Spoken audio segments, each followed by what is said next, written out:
What is the purpose of God? దేవుని యొక్క ఉద్దేశం ఏంటిది? నిన్ను ఈ లోకంలో పుట్టించడానికి నువ్వు గుర్తించాలి. ఆయన మరణించడానికి గల కారణం ఏంటిది నువ్వు గుర్తించాలి. ఆయన ఎందుకు నిన్ను ఈ లోకంలో సృష్టించినాడో గుర్తించుకోవాలి. హల్లెలూయా. దేవుని యొక్క ఉద్దేశం మన పట్ల ఏమై ఉంటున్నది?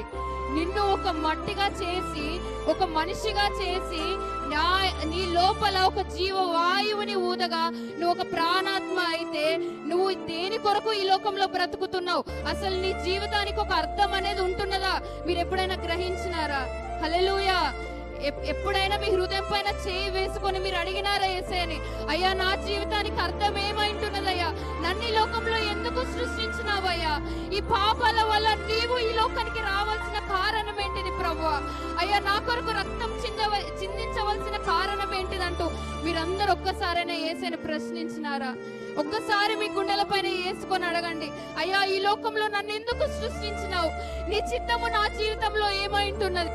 అందరు అనుకుంటారు కదా, నా జీవితం ఎందుకు వేస్ట్, నన్ను ఎవరు లెక్క చేయరు.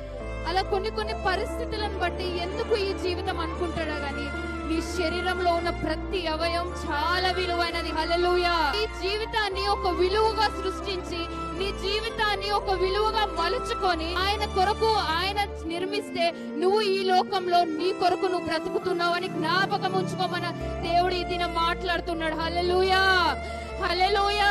నిన్ను సృష్టించింది నీ కొరకు కాదు గాని ప్రభు అయిన యేసయ్య కొరకు. గట్టిగా చప్పట్లు కొడుతూ ఆయన నామాన్ని కనపడతాం.